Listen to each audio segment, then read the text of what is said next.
Loitering among school children has become rampant over the last few months as school-aged children emerge from the claustrophobic cabin fever and apparently free their inhibitions.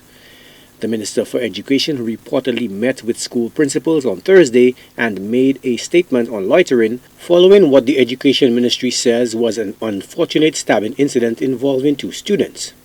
Educators have expressed concern about the growing trend of loitering and the safety of students during these times. Education Minister Shawn Edward made a statement after witnessing loitering firsthand on the streets of Castries, with students in uniform milling around the capital instead of heading to their homes. I was not in the mood for confrontation, and I do not believe it is my role as minister to patrol the streets of Castries asking children to go home. But as a responsible adult, even before minister, if I happen to walk on a situation where children need to be dispersed, I don't need to be minister to ask them to break up that group and find your way home. Minister Edward contends that it will take all of society working in unison to solve the resurgence of this perennial social issue. He appealed to parents in particular to ensure that students are at home at a decent time.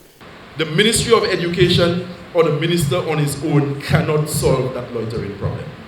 It calls for a multi-pronged approach. Principals have a role. Ministry officials have a role. The police, they too have a role. And ultimately, the parents have a role. I have a son. And if you are told that school dismisses at 3 o'clock, you need to be home by 4:30, you have to be accountable to me at 5 o'clock because you're not home at 4:30. Edward concedes that the flare-up in loitering cultures bears the hallmarks of the continued fraying of the bedrock of societal mores wrought by the decades-long social challenges. There are too many students loitering the streets, and you see them at 7 o'clock in the night in uniform, and it's as if they don't have a home to go to. And this is what you get when the social fabric of your society begins to disintegrate. You remember the baby boom?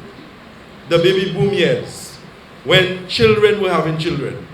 And when social policy advocates were talking about the problems you can have down the road when you have children parenting children, some persons thought that they were talking nonsense.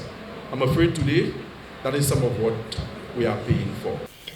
Educators are worried that these unsupervised students left to their devices when the school bell rings could result in unsafe behavior, which can in turn compound the problems associated with possible hazards and injuries. Parents are being called upon to make sure their children follow through and are back at home at the appointed time when school is dismissed. Joachim Duplessis, HTS News Force.